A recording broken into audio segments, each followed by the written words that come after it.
JFabian has stepped away from his role as a Cup Series director. Christabel is still not happy with Kyle Larson, and 2311 has bought up 15 acres of land that may lead to expansion here in the near future. What's going on, guys? It's Daniel, and welcome back to another video. We've got a ton of NASCAR stories discussed here today on the channel. Let's go just jump straight into those really quickly. We're going to start off with a couple of paint schemes. First paint scheme we're going to take a look at is Erik Jones' 2021 Colombian scheme that we're going to see at Daytona International Speedway. I think they did a really good job on this paint scheme, to be perfectly honest with you. It's really good. Great to see that Columbia is coming back into sport. It wasn't really certain at the moment if Columbia was going to be coming back. The fact that it is coming back is really cool to see. I really like this paint scheme a lot. The Marlin colors look really cool in it, and I'm looking forward to see this one on the racetrack this weekend here at Daytona. The other Columbia paint scheme we're going to be taking a look at is Bubba Wallace's 2021 Columbia scheme. Very good as well. I really like it a lot. They did a really good job on this scheme, to be perfectly honest with you, and I'm definitely looking forward to see this one out on the racetrack this weekend here at Daytona. They did a really excellent job on this paint scheme, in my honest opinion. And now we're going to go and jump on to the next story of today's episode, as we are talking about Xfinity, as Xfinity is going to be the presenting sponsor for the Cup Series playoff elimination races. Those playoff elimination races, of course, are, I believe, at the Charlotte Roval, they're at Bristol, and at Martinsville as well. So Xfinity will be the presenting sponsor. We know that Xfinity is believed to be the presenting sponsor and the main sponsor, actually, for the Martinsville race. So really cool to see Xfinity is stepping up to play and sponsor. Xfinity, of course, being a primary sponsor in NASCAR. Really cool to see that for sure, that they are stepping up to play and that they are going to be sponsoring the playoff races. Really awesome to see, in my honest opinion. And now we're going to jump on to the next story of today's episode, as we are talking about Subway. As Subway has made its return to NASCAR, as they are going to sponsor Kevin Harvick for 2 races. They will sponsor him at the cutoff race at Bristol and the playoff, the second to last race before the final round at Kansas International Speedway. Really awesome to see the Subway stepping up to play. What this means is that Jimmy John's is no longer going to be sponsoring Kevin Harvick and all. They actually were a decal on Kevin Harvick's car at Michigan International Speedway, but they no longer are going to be sponsoring Kevin Harvick anymore, at least as of right now.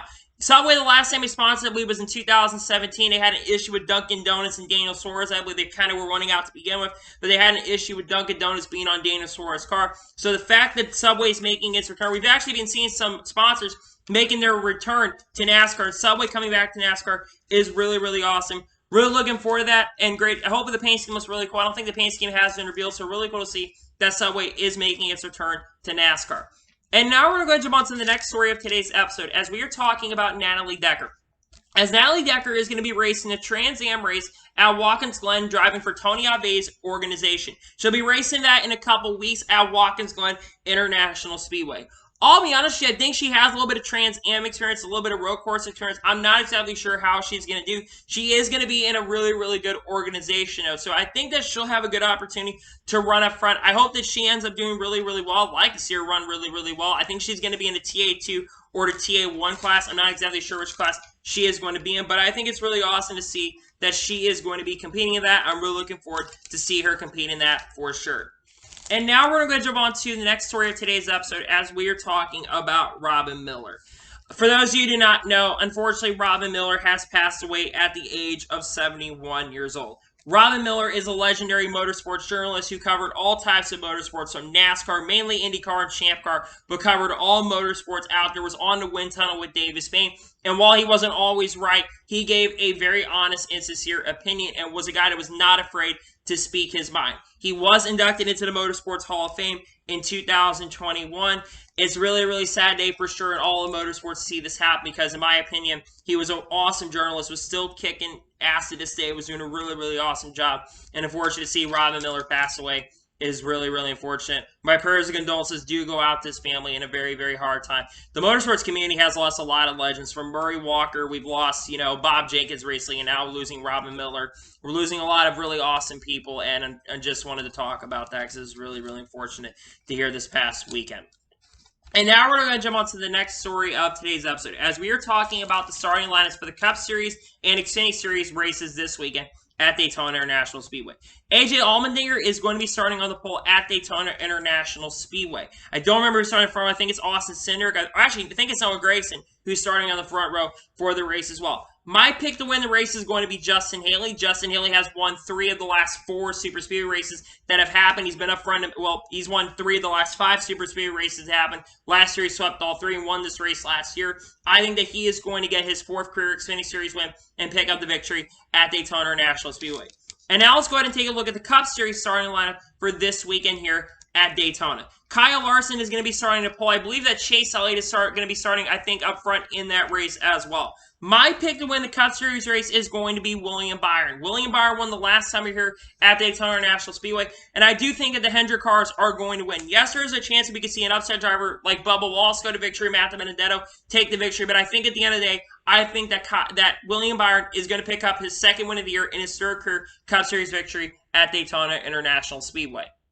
We're going to go ahead and jump on to the next story of today's episode, as we're going to talk about a couple of the special entries that are going to be racing this weekend that had already not been announced at that point.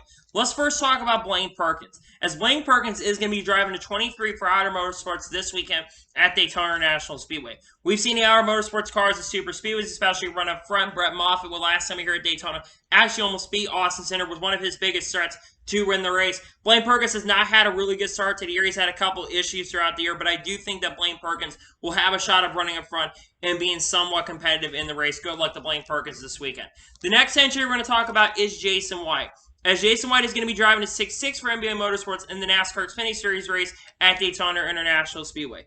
I expect Jason White to have a little bit of speed. We actually saw the 6.6 car run in the top 5 last year, 2020, before the pandemic happened. He actually was up front, Timmy Hill was, in this race, and we've seen NBM at points be competitive on Super Speedway. So I'm really, really expecting quite a bit of good stuff come out of it. Hopefully Jason White will have a good run and give him a shot at competing for the overall victory.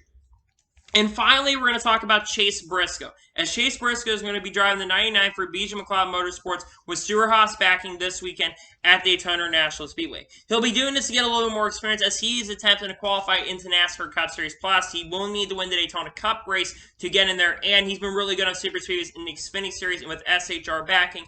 I do expect this car to be really, really fast. I also expect Riley Herbst to be really, really fast this weekend. So really awesome overall to see that he is going to be competing in that event. Wishing him the best of luck and wishing all these guys the best of luck in this race.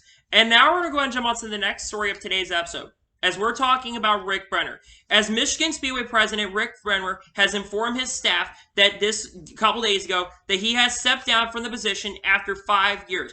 Brenner joined in 2016. Apparently, he is going to be mainly focusing on his Little League team, I think, in New Hampshire. He's been living in New Hampshire, but he's been looking to go over there and focus on that.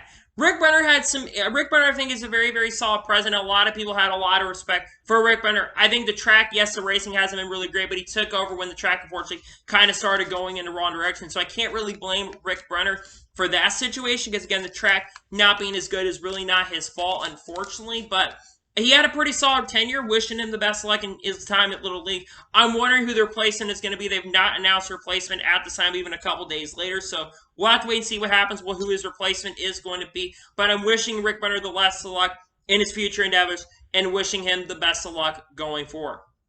And now we're going to go ahead and jump on to the next story of today's episode, as we are talking about Cadillac. As Cadillac is going to partner up with Chip Ganassi Racing and Action Express to develop a Le Mans LMDH car with the objective of participating in Le Mans by 2023.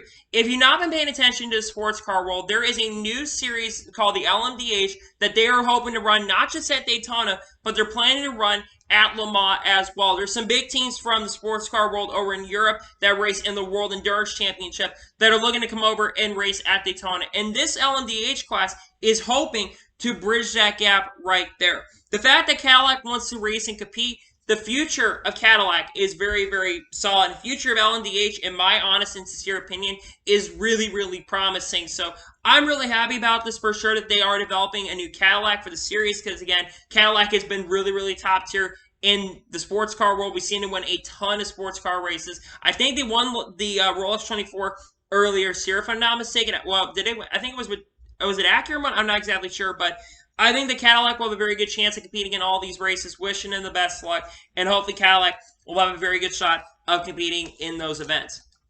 And now we're going to go ahead and jump on to the next story of today's episode, as we're talking about Will Smith in the Chainsmokers. As was announced on Monday that they are going to be developing a new romantic comedy based around NASCAR, which is set in the world of NASCAR, and it's also being developed by Matt Summers and Tim Clark, who work in NASCAR as well. When I heard this report come out, I'll be honest, I thought that this was not real. I'm like, this cannot be real. But it is real, and honestly, I hope the show goes really, really well, to be perfectly honest with you. If the show can succeed and the show can go really, really well, I'm here for it. But I'll be honest with you, after the crew, which I thought was okay, to be perfectly honest with you, after the crew and the debacle of that, I'm really not having a lot of high hopes for this show. I really am not. And it's unfortunate because I like to see the show do really, really well. I really, really want to see it do good. But I'll be perfectly honest with you, I'm not expecting the show to go really, really well, and it's probably going to flounder. It's being developed on Amazon, but I'm not expecting much from the show. Again, I'm not getting my hopes too high. They're trying to make it similar to Days of Thunder. I get that also that they're trying to bring something new to Amazon and bring new faces, because that's probably not going to be taken seriously.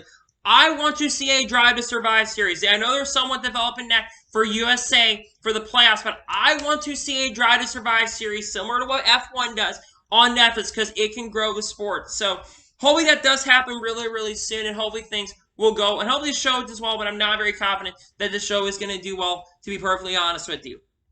And now we're going to jump on to the next story of today's episode, as we're talking about Dylan Lupton. Dylan Lupton had a couple announcements over the last couple of days. He does have one announcement we'll be talking about later this week, but he has two announcements that he's already made.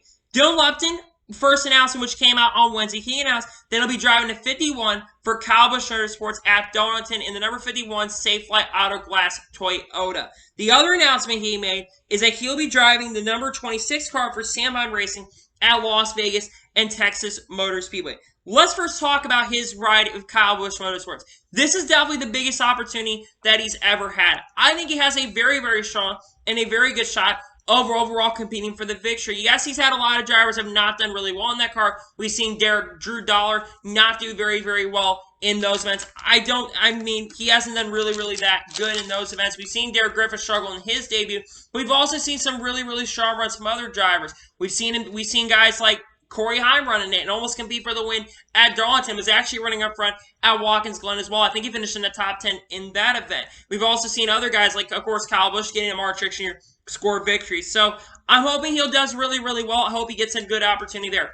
In regards to him running the couple races for Sam Hunt Racing, the last time he raced in Xfinity, I think, was in 2019. So it's been a couple years since he has raced in the NASCAR Xfinity Series. He did also race in the Truck Series recently, too, and drove for DGR and ran really well. So I wouldn't be surprised if he gets some top 10s in those events in Xfinity. I really would not be surprised, because Sam Hunt cars have shown to be able to get top 10s. We've seen Santino Ferrucci running the top 15. Will Rogers can be for top 10s in this series. And we've also seen John Hunter have a lot of speed before they had electrical problems. They had a lot of speed in that race. So I'm really happy to see Dylan Lupton come back, and hopefully he'll do really well in his select events, and wishing him the best of luck in his Xfinity events. And now we're going to go ahead and jump on to the next story of today's episode, as we're talking about a couple ARCA penalties that have been handled out. First, let's talk about Kevin Reed Sr. and Kevin Reed Jr. Kevin Reed Sr. has been fined $500 and has been placed on probation. And Kevin Reed Jr. has been fined $1,500 and he has been suspended indefinitely. Now, the reason is apparently there was a tweet that went out. I can't remember who exactly put that tweet out. But a couple of nights ago, he basically said that there was a homophobic slur that got basically thrown out basically at an airport. It was really, really bad slur that you're not supposed to say. And basically someone had reported it on Twitter, and he basically got in trouble. A lot of people wondering if that was going to happen, and now it's going to be happening. Good that ARCA is keeping up with that. We can't be saying that kind of stuff, especially professionals in the sport. We should not be saying stuff like that. So I'm really glad that they're keeping up on that, and I think they did a good job on that part. The other penalty is Drew Dollar. Now, Drew Dollar got a $1,000 fine for putting tires in the 46 team's hauler. Now, I think it's a little bit harmless. I think it's just a little bit of a prank. I get that it is a rule, but in my opinion, if you're going to penalize Drew Dollar, you should have penalized Fat Moffitt for basically intentionally wrecking Drew Dollar, intentionally wrecking him at 200 miles an hour at Michigan, and basically causing another driver to get injured. Fat Moffitt should have got penalties, and the fact that Fat Moffitt got no penalties, but Drew Dollar got penalties for a little harmless joke, is honestly ridiculous in my opinion. Again, I was a little bit frustrated with what he did. It's like, yeah, you should get penalized. And I guess it's a rule, and rules are rules. But at the same time, you should not be just penalizing him. You should be penalizing other drivers for that situation. So to me, I think it's a little bit harmless what he did. But I mean, it is a rule in the rules, and I get the rules. But at the same time, you can't just be penalizing one driver for doing something because another driver literally hurt somebody. And I wish that Moffitt got a penalty for literally causing Tim Richmond to get harmed, in my opinion. And now we're going to go and jump on to the next story of today's episode, as we are talking about Tony Stewart. Now, Tony Stewart had an interview recently with Alex Angerved, who works at the Charlotte Observer, and he reflected on the 2021 season. He says, "It's not the season we are proud by any means. It's frustrating because we're trying to figure out what is wrong and what is going on." If you look at Stewart-Haas racing so far in the 2021 season compared to 2020, where Kevin Harvick won 9 races and we saw Cole Custer get a victory, they got 10 wins last year. This year, they just got their first win at New Hampshire. And other than Kevin Harvick, who's been in the top 10 at points the majority of the year, he still is winless, but he's had 6 top 5s and 16 or 17 top 10s.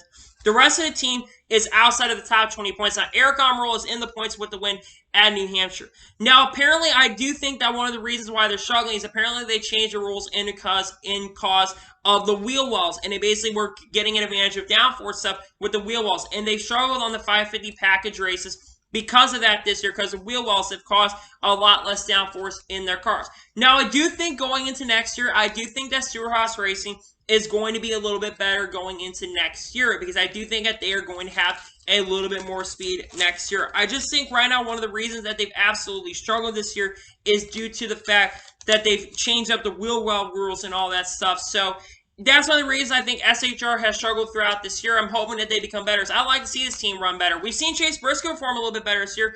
I do think that they've improved a little bit over time this year. I mean, they got 3 drivers at least that are in the top 25 in points, but they're getting beat by teams like Front Row Motorsports and Michael McDowell, who, yes, he has a win, but he's been in the top 20 points all year. They should be performing, and all the cars should be in the playoffs. And the fact that only two of their drivers are getting the playoffs this year, and one of those drivers is outside the top 20 points, has been really, really frustrating to watch. So hopefully in the future, we're going to see this team perform a lot better, and hopefully we'll see a lot more come out of this team.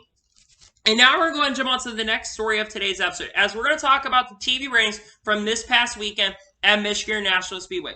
According to Adam Stern, it was reported that NBCSN earned a 1.49 rating and 2.505 million viewers for Sunday's Firekeepers Casino 400 at Michigan International Speedway, which is up from a 1.43 and 2.371 million viewers from last year's comparable race, which I believe was the second race.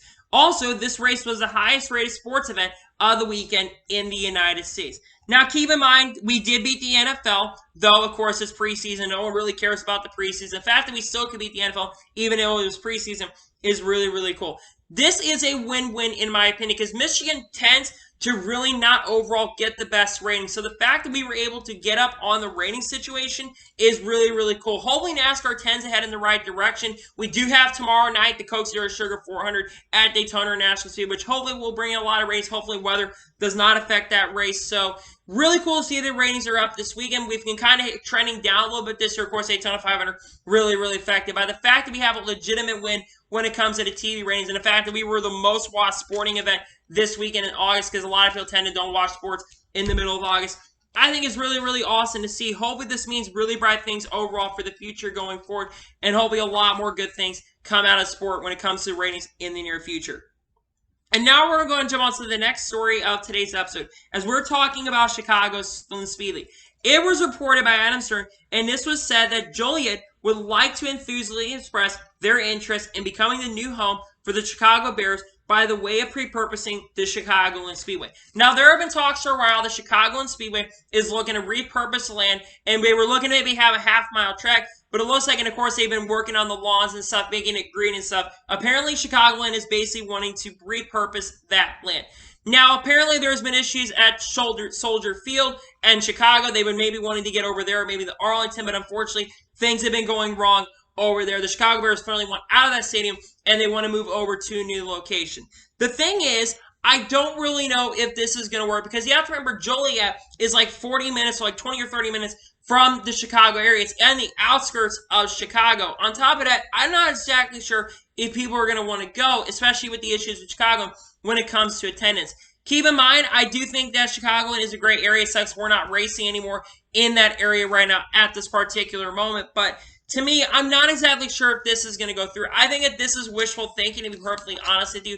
Don't get me wrong. I think that Chicagoland knows that their chances of wanting to race NASCAR is really unfortunate. I do think they want to keep sports. I don't think they want to bring a warehouse to the area, because apparently people think that they're going to bring like warehouses in the Chicago area. But to me, in my honest and sincere opinion, I really don't think that this is honestly going to go through. I think that this is going to falter. I don't think they're going to go there. I still think that there may be a little bit of a chance to maybe go to Soldier Field or another location in the near future, probably close to the Chicago area. I just don't know if they're going to want to go all the way out there, because I'm not sure attendance, especially in a small, well, it's not really a small town, but it's the Joliet area. I'm not sure people are going to want to go out to Joliet and go to these games. But I do like the wishful thinking.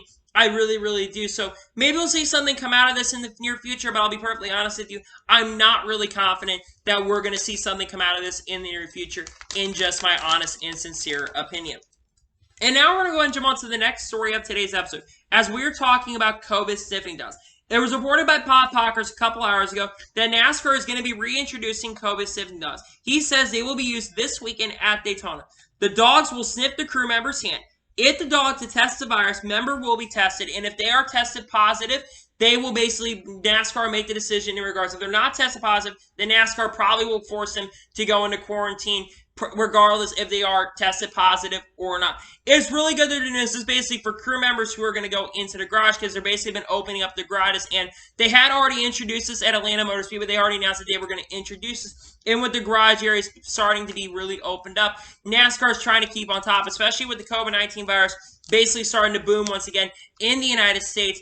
And with restrictions coming in NASCAR, it does not surprise me one bit that they are overall bringing this back. So I think it is the right call, in my opinion, that they are bringing back. So apparently dogs can detect cancer, and apparently these dogs have been tested and trained to test the COVID-19 virus. And if it does go through well, and it tested apparently at NFL games and NBA games, well, especially in Miami, where it's a really hot spot in Florida, especially since Florida and Texas are two of the biggest hot spots right now. And we are going to Florida this weekend for the cutoff race. This, in my opinion, is the right call and the right decision. I'm glad that NASCAR is keeping up on tabs on the situation, because, again, they need to keep up tabs. You don't want to end the season early. Like I said, I do think that there is a really strong chance that the season is going to end on time. I don't think that we're going to have issues right there. But I think NASCAR is making the right call to keep tabs up on it, and I think it's the right call. I think it's absolutely the perfect call to do, and really glad that NASCAR is making a decision to keep up tabs on all the situation and bring the COVID sniff dogs back. And we might see some people leave the track, and I know that probably some of these picker members and all that stuff are going to want to return, but it is what it is, and I think it is the right call that they're making the decision to bring the COVID sniffing dogs back that were introduced at Atlanta, in my honest opinion. Now we're going to go and jump on to the next story of today's episode, as we are talking about Jack Wood. As Jack Wood was announced yesterday that he'll be driving for GMS Racing full-time in the 2022 Camp World Truck Series season, driving the number 24 for this organization. This does not surprise me, to be perfectly honest with you. I expected Jack Wood to be going full-time trucks, considering he hasn't running a majority of the year in the Truck Series season this year. He's only not run a couple races. He's not going to be running at Bristol. Doug Coby's going to be driving a 24 truck, but he's expected to run most of the races from here on out. I think that this is the right decision, especially for a driver to be in the organization. I think it is the right call to bring him. And now, I'll be perfectly honest with you, Jack Wood has not been that impressive to watch.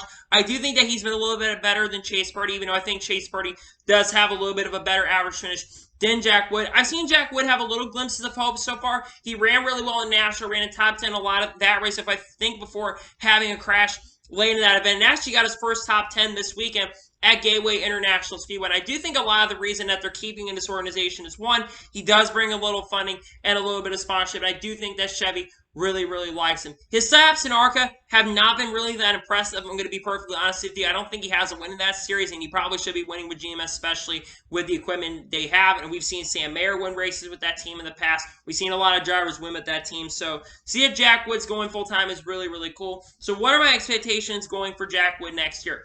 I want to see this 24 team and him, at least for sure, somewhat compete for the NASCAR Truck Series Plus. He needs to be almost right on the playoff cutoff line. If not make it, he needs to be really close to it, because if he's not even close, if he's like Chase Purdy next year, I'm going to be really, really disappointed, because honestly, there's only been 2 drivers in 2021 that have really performed good this year, and that, of course, is Zane Smith and Sheldon Creed in the playoffs.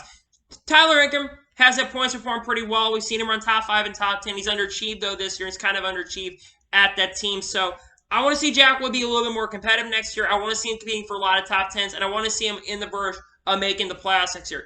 I think a win is a little bit too much to ask for him. I think him getting a win, he probably should be almost competing for wins. I want to see him, though, compete a little bit more for top 5s and top 10s and show a little bit more speed. Now, if he starts showing a lot more speed this year and starts showing a top 10 consistency, my thoughts on him, and honestly, I think he'll do a little better. I think he's got some talent. He's young enough to know that he can really, really gel and do good things in the sport, to be perfectly honest with you. I'm not expecting too much going into this year, and hopefully he'll do better going into 2022. And now we're going to jump on to the next story of today's episode, as we're talking more about Kyle Larson potentially running the Indianapolis 500. Now, Kyle Larson was on Sirius XM NASCAR Radio with Sirius XM NASCAR Radio's Jack Arute, and he says that he wants to be in a great car for the Indianapolis 500 and wants to compete for the win in the Indy 500. It was reported last week by the late Robin Miller that Rob Miller did say that IndyCar and Rick Hendrick and Roger Penske need to get Kyle Larson in the Indianapolis 500. And in the past, Kyle Larson has expressed interest in wanting to run the Indianapolis 500 here in the near future. Now, I absolutely think that the chances of this are somewhat a little bit slim. I think as of right now, the chances are 50-50. But I think that if Rick Hendrick can get involved with Roger Penske, since Roger Penske, Rick Hendrick both do drive for Chevy, Roger runs it for IndyCar, and Rick does it at Chevy. In NASCAR, and Chevy, I think, would have a little bit backing to help Kyle Larson out. And Kyle Larson does have a little bit of sponsorship from HendrickCars.com. Will probably need a little bit more funding, but he would bring HendrickCars.com. But if you look at the talent that Kyle Larson has and what he's been able to do in so many events and won so many big events, especially this year, he has 5 Cup Series victories, technically 6 if you count the All-Stars and the Coca-Cola 600.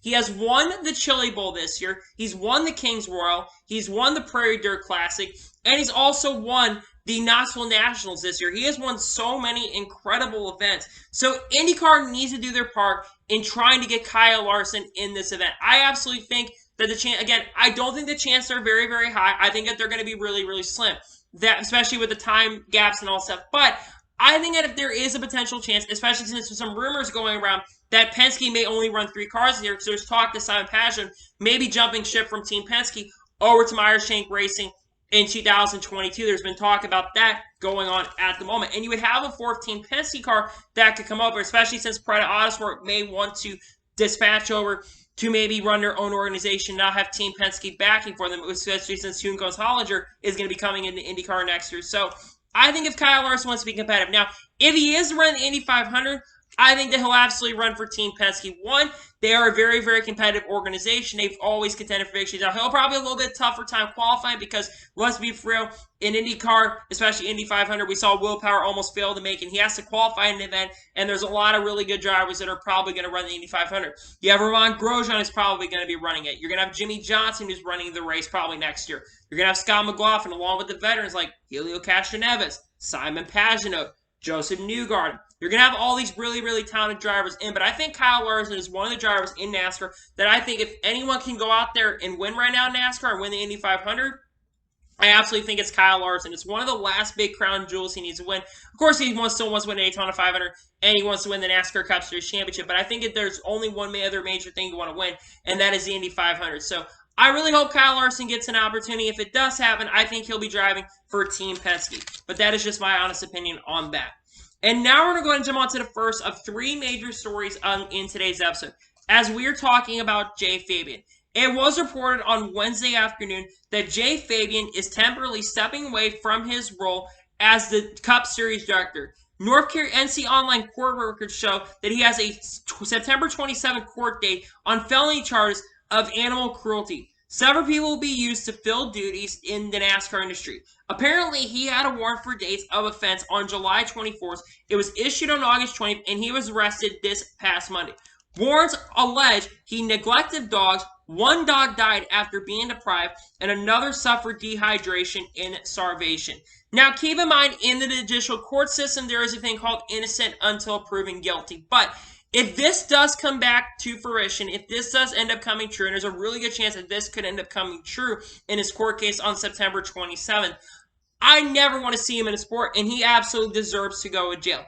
Please, for the love of God, especially when you're a dog owner and when you're an owner of animals, please be taking care of your dogs. It's not that hard to do. Do not neglect your dogs. Do not neglect your animals. Make sure you're taking care of them. And that's just one of the most piece of shit things that you could honestly do, in my opinion. You should be able to take care of Jaws. On top of that, let's talk about his time in NASCAR Cup Series competition too. He has not been a very good director. Ever since he took over directing for David Hoots, the Cup Series garage and what he's been doing has been absolutely horrible. I think he's been behind a lot of the calls that we have seen this year, a lot of the terrible calls and officiating calls we've seen this year. From the issues at Circuit of the Americas, from the issues at New Hampshire. He made the right call in Michigan. From all the other issues in the Truck Series race. He has been making some really, really bad calls. And now this all comes up and comes back. I hope that if this goes through, if this honestly goes through, I never want to see him back. Now, if it ends up that he's innocent, then he can probably come back. But honestly, I don't think he should come back even if he is innocent, to be perfectly honest with you, because you've got a really, really bad name on it. He's been absolutely a terrible director, and he's done absolutely a really, really bad job. And the fact that this has come out and potentially could honestly be true, I think it's really, really bad to see for the sport. It makes the sport look really, really bad. And again, it's really, really sad that this happens. And people are evil. People are absolutely evil. And if this ends up, like I said, if this ends up coming true, this is evil. This is straight up evil. This is awful. And I do think that there's a very strong chance that this is going to end up coming true, that he was neglecting his animals. And if this ends up coming true, number one, that's not humanely right. And number two, it was really, really stupid and really, really shitty thing to do. And he no longer deserves to be in NASCAR, in my honest opinion. I think it's really, really bad look, and he absolutely looks really, really disgusting for the stuff that he has done right here, in my honest opinion. And now we're going to jump on to the next major story of today's episode, as we're talking about Kyle Larson and Christopher Bell's beef. Christopher Bell was on the Front Stretch podcast with Davey Siegel, and he says he is still not happy with Kyle Larson, and that they are still not fixed their situation together. To give a little bit of a backstory, this beef has been going on for basically 2 weeks now. Kyle Larson and Christopher Bell were battling for the lead at Watkins Glen, and Kyle Larson got into the back of Christopher Bell unintentionally. Christopher Bell did not give him a lot of room. Kyle Larson was literally on the apron, and he shot up, and unfortunately, and unintentionally got into Christopher Bell. Kyle Larson at midnight sent a text and basically sending an apology to Christopher Bell, and apparently Kyle Larson attempted to call Christopher Bell and send a text apologizing. Christopher Bell never even responded to him. He said that if Kyle Larson wanted to call, he would call him. And then Kyle Larson went on Sirius and NASCAR Radio a couple days ago, and he basically told the media that he said if Christopher Bell should have called, he's been acting a little bit like a child, and it's really, really ridiculous. Then Christopher Bell, at the Indianapolis Road Course, he responded by basically saying that Kyle Larson has been the one that's been at fault, and basically said that the data would show that Christopher Bell was not at fault for the situation, and that Kyle Larson was. Then Kyle Larson ended up responding to him and basically said that it's bygones and bygones. If he's not happy with me and he basically gets slated, potentially retaliating against me, it really would be really interesting. If you want my thoughts on the situation, I think Christopher Bell is acting a little bit like baby. Don't get me wrong, I'm wearing a Christopher Bell shirt right now. But I'll be perfectly honest with you. I really like both Christopher Bell and I really like Kyle Larson. I think both drivers are really talented and they're both really good drivers. That being said, though, the driver that's in the wrong, in my honest and sincere opinion, is Christopher Bell. If you take a look at the replays and everything that has come out from the situation, Christopher Bell literally came down on Kyle Larson and did give enough room. Where's Kyle Larson going to go? He locked the tires, which is unintentional, and Kyle Larson did get into it, which you can blame a little bit for that. But Christopher Bell literally came down on Kyle Larson. He's literally on the apron of the track. Where is he supposed to go? Honestly, where honestly is he supposed to go? He's literally on the apron, and he came up into him, and I just don't understand why Christopher Bell is so mad at him. I really thought by now that this stuff would be over, but things could go really bad, especially in the playoffs. Remember, both drivers are going to be in the playoffs. Both drivers are good at road courses, and if you look at Christopher Bell's speed over the last couple weeks, he's been performing a lot better, so we could see retaliation like at a track like Bristol where they're both really good at, or some issues. But in my honest opinion, I think that this beef honestly is really stupid. It needs to end. I think Kyle Larson moved on from it, to be perfectly honest with you. But the fact that Christopher Bell is still going on about this and still talking about this is really frustrating. I just want both of these guys to get it together, just chill out for a little bit, and move on from the situation so we can get back, and hopefully we'll see both these drivers have a really friendly but a very, very good rivalry on the racetrack, because they've usually had a pretty good rivalry on the track when it comes to performance. But the fact that they are not happy with each other still is really honestly ridiculous, and I think that they need to hash it out and get it sorted out here really, really soon. And now we're going to go and jump on to the final major story of today's episode, as we're talking about 23XI Racing. It was reported last night by Adam Stern that 23XI Racing has bought 15 acres of land in Huntersville, North Carolina for $3.7 million for a potential new headquarters. We talked about this back in February, that 23XI Racing had been in talks to try to get a new land to open up a new shop. They've been teasing really since last year that they have been looking to open up a new shop, not being the Joe Gibbs headquarters where Germain used to be. They're wanting to have their own shop, and they're wanting to, in the future, expand to maybe a 3 or 4 car operation. They talked about this all the way last year, that they have been looking to expand for a really, really long time. This is really, really big for 23XI Racing that they have acquired land. We'll also talk a little bit about now how they're looking to expand and talk about looking to have more cars for next year. 23XI Racing has talked about that they are looking to have not maybe just 1, not 2, but maybe 3 drop cars next year in the 2021 season. Apparently, they have been in talks currently at the moment and looking to potentially buy up and have an agreement with Front Row Motorsports. And again, these talks are just rumors at the moment, but apparently there's been talk and discussion going on that maybe that Front Row Motorsports may merge with 23XI Racing, maybe lease both of their charters or give both of their charters, at least one of their charters, over to 23XI Racing. There's also been talk that if they were to get both the charters from Front Row Motorsports, GMS would get one of them. There's also been talks that Front Row may go back down to Xfinity and work on that organization as well. Now, the big question right now is a major announcement with Kurt Busch. There has been talk really since all the way back in May that 23XI Racing has been trying to get Kurt Busch, and it said that Kurt Busch is the most likely candidate to end up at 23XI Racing. I think that announcement is only a matter of time for that announcement is officially going to get revealed. I think one of the reasons that announcement has not been revealed is, one, you do have not only Michael McDowell drives for Front Row Motorsports in the playoffs, but you also have Kurt Busch, who's going to be in the playoffs as well. And I think they're waiting on both of those drivers to probably be eliminated for the playoffs. We've seen teams kind of wait until they're either far into the playoffs and they're focused on the playoffs.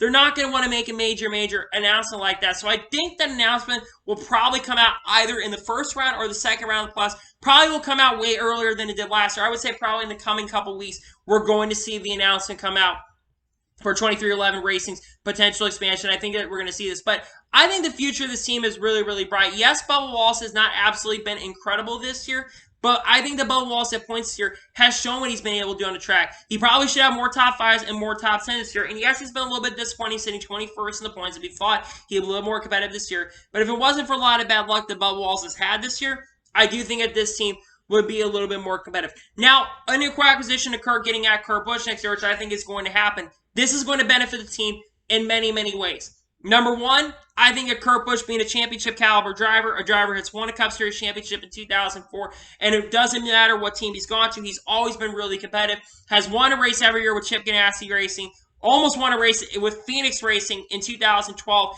at Sonoma, won races, and also helped Furniture Row Racing get their team up to speed, and won races with Stewart Racing, and has been really, really competitive throughout his entire career. He's been in the garage for a very, very long time, so he has a lot of insight in regards to that. The other big thing, he brings Monster Energy backing.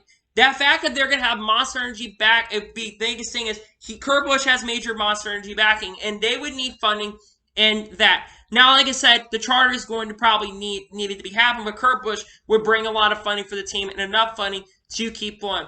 The future of this team is really, really promising. I'm really excited about the future going forward for this team. I'm really happy for this team. I want to see this team succeed long term. I really, really do. And they're a new team. We've seen both not only Trackhouse, which they're expanding next year, but 23XI show that they want to be a team that grows in the foreseeable future. And hopefully things will happen really, really soon. And we'll see this announcement come really, really soon for the expansion for 23XI Racing.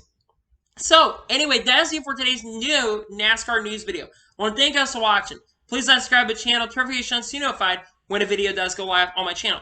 Follow me Twitter, Facebook, and Instagram, and support my page as well. Links below for that, and comment your thoughts on today's video. When do you think this announcement for potential expansion is going to happen for 23XI Racing? Let me know in the comments below. And what are your thoughts about all the other NASCAR stories discussed here today on the channel? Let me know in the comments below.